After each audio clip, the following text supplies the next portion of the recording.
জাহান্নামে কেন অনেক নারী থাকবে জানেন? কারণ তারা শুধু নিজেরা অপরাধ করে না, যার মুমিন মানুষের নূর তারা কেড়ে নেয়।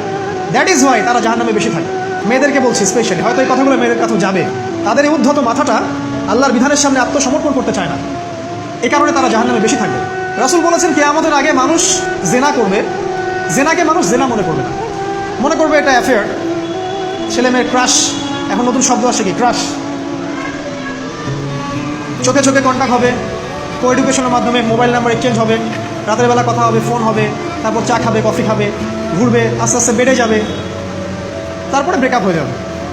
তাদের কাছে সিম্পল, এটা খুব সিম্পল, সিলি ব্যাপার। আর কোরআনের কাছে এটা কি? জিনা। এক কথায় কি? জিনা। জিনায় লিপ্ত থাকা অবস্থায় দোয়া কবুল হয় না, কিন্তু মানুষ যদি এটা থেকে বের হয়ে তওবা করে আল্লাহর জন্যে, তার দোয়া অনেক বড় মানুষের দোয়ার মতো কবুল হয়।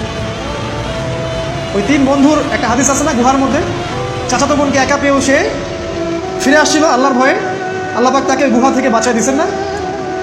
হাদিসটা পড়ে দেখবেন, অনেক বড় হাদিস। জিনা থেকে দূরে থাকলে হৃদয়ে নূর আসবে। আপনি আমি যদি আমাদের চোখকে এই পর্যায়ে নিয়ে যেতে পারি যে কোনো গায়রে মাহরামের দিকে চোখ পড়লে আমরা নামিয়ে নিচ্ছি, তখন আপনি ফিল করবেন আপনার মনের মধ্যে নূর আসছে। এই যে আমি এখন একটা লেকচার দিচ্ছি, আমার খুব ভালো লাগছে। ঠিক রাস্তায় যেতে যেতে যদি আমি 8-10টা মেয়ের দিকে তাকাই, আমার এই নূরটা উঠে যাবে। জাহান্নামে কেন অনেক নারী থাকবে জানেন? কারণ তারা শুধু নিজেরা অপরাধ করে না, হাজারো মুমিন মানুষের নূর তারা কেড়ে নেয়। দ্যাট ইজ ওয়াই তারা জাহান্নামে বেশি থাকে। আরেকটা মেজর কারণ হচ্ছে তাদের এই উদ্ধত মাথা। মেয়েদেরকে বলছি স্পেশালি, হয়তো এই কথাগুলো মেয়েদের কাছেও যাবে। তাদের এই উদ্ধত মাথা আল্লাহর বিধানের সামনে আত্মসমর্পণ করতে চায় না।